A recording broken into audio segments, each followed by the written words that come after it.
Saurabh Yadav was a happy single man, and that wasn't because his heart never fluttered for anyone or because ladies didn't see him worthy enough of their attention. Instead, it was because Saurabh had dedicated his life to what he loved the most, his job as a firefighter. Saurabh prided himself as a firefighter, and over the years he received several accolades for his bravery and for saving people's lives.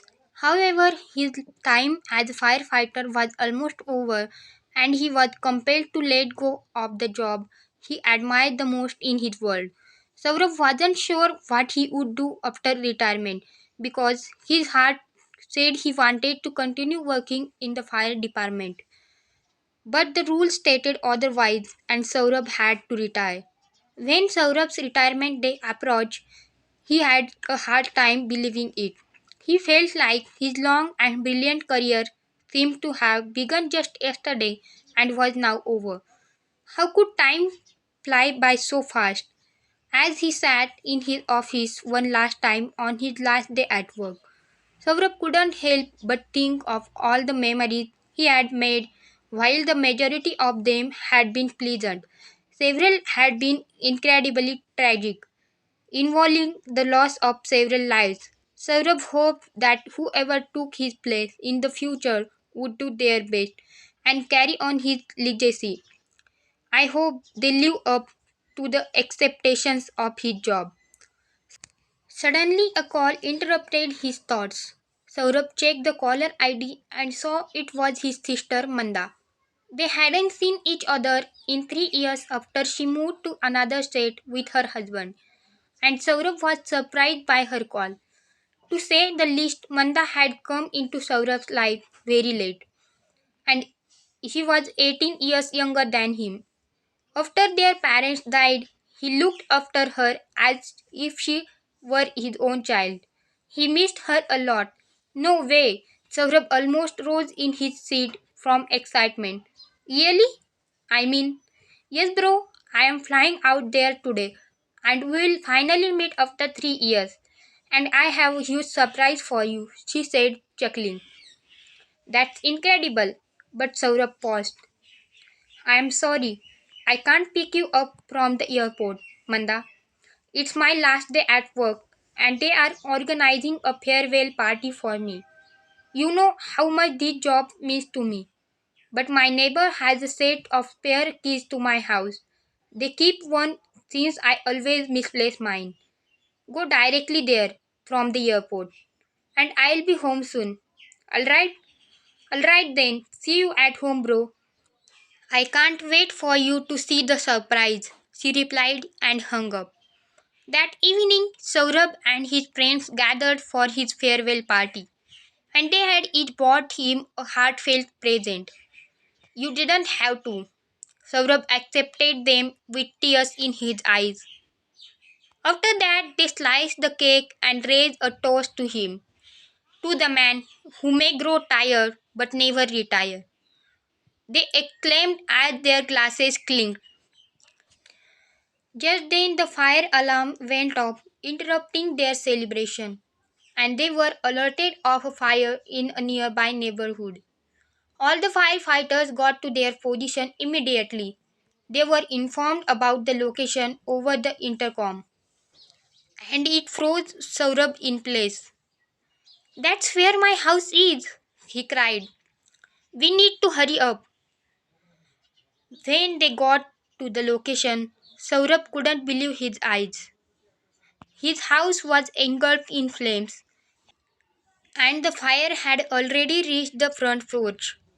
How did this even happen? He mused.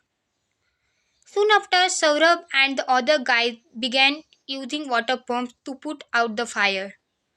And as Saurabh moved closer to the house, he heard a baby wailing from inside. Kiran, he said to his co-worker, did you hear that? There is a baby inside. What is baby doing in my house? But don't you live alone? How would a baby end up inside? Kiran inquired as he continued to extinguish the fire. Saurabh listened to his heart telling him he needed to check inside the house. And without a second thought, he brushed inside the burning house. Saurabh, that could be dangerous. Be careful, Kiran shouted. But Saurabh wasn't listening. Once inside, he realized the crying sound was coming from the living room. The smoke was getting into Saurabh's throat, and he was coughing profusely as he made his way in. And that's when he noticed something. There was baby on the living room couch. Oh, don't worry, you are going to be okay, he said as he scooped the child in his arms. And having rescued the little life, Saurabh was about to leave, but then he stopped. He stopped because he saw another person in the room whose hand was protruding from inside the couch. He went behind the couch and he couldn't believe it. It was Manda. Mahadeva. Manda, wake up. He tried to stir her up, but he wouldn't wake up. Thankfully, Kiran followed Saurabh into the house and he helped him in getting Manda and the child outside. While the firefighters continued working on the fire, Saurabh rushed Manda to the hospital with the help of the paramedics. A few hours later, Manda gained consciousness and Saurabh was shocked to learn the baby he had saved was his nephew. He is a surprise I wanted to show you, bro, she said, faintly smiling as she lay on the hospital bed. After so many fertility treatments and struggles to get pregnant, I finally conceived. Only I know how long I have been waiting to share this news with you. My nephew? Saurabh looked into the baby's innocent eyes, staring at him, and gently kissed him on his forehead. Oh, I am glad I have saved you. I am so glad, he whispered and lovingly hugged him. Hari couldn't come because he had some business to attend to, Manda continued. But I wanted you to meet Adi. I am sorry about the fire, bro. It was my fault. Adi was crying, so I sang him a lullaby. Then I placed him on the couch. I exhausted and I decided to cook something as I hadn't eaten anything since morning. I switched on the stove, then I came to the living room to see if Adi was okay, and then it all went black. The next thing I know, I woke up in a hospital. I should have been more careful. You two are safe, and that's all matters. Now, okay, Saurabh said and hugged her. Don't worry about anything else. Since Saurabh's house was not in state to live in, he and Manda stayed over at Kiran's place while his house was being repaired. And the workers who helped speed up the repairs were none other than Saurabh's friend. Thanks to them, Saurabh returned home in just a week and finally spent time with his sister and nephew, whom he already loved so much.